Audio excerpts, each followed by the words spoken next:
Here we have another definite integrals example problem. So for this example problem, we're going to be looking at some trig functions. So here we have the integral from 0 to pi over 3 of 2 sine theta minus 5 cosine theta d theta. And for this example problem and for all trig functions, you really want to pay attention to your unit circle when evaluating the boundary conditions. So our first step is we just want to take the integral of this function. And so we know that the integral of 2 sine theta is going to be negative 2 cosine theta, and the integral of 5 cosine theta is going to be 5 sine theta. And our next step is we want to evaluate this solution at the boundary conditions pi over 3 and 0. And so we can go ahead and look at our unit circle and notice that pi over 3 for a point cosine comma sine is going to give us 1/2 comma square root of 3 over 2. So this is going to be extremely important when evaluating the pi over 3 boundary condition.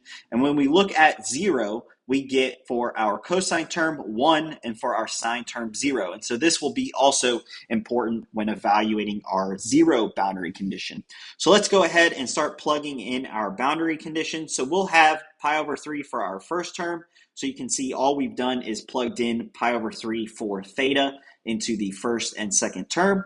And then we're going to subtract that by plugging in 0 into the theta portion for our two terms. So you can see we have pi over 3 in our first term, and then we have 0 and our second term. And so now we want to plug in the solution for cosine of pi over 3. And so we'll conduct our unit circle, and we know that that is 1/2. And then we want to evaluate sine of pi over 3. And we know that that's square root of 3 over 2. And for the second term, we want to evaluate cosine of 0 as well as sine of 0. And we know that that will be 1 and 0. So this is especially important just to make sure that we're having the correct solution set. So you can see this cosine pi over 3 turned into a 1/2. This sine pi over 3 turned into a square root of 3 over 2. This cosine of 0 turned into just a 1. And this sine of 0 is going to turn into a 0. And that's pretty much it for evaluating this example problem. The rest is just some simple simplification. So we can just go ahead and simplify this. And we'll get negative 1 minus 5 square root of 3 over 2. And then we're going to subtract. Always make sure to remember to keep your subtraction symbol. And then this is going to simplify into being negative 2. And then we can combine all three of these terms.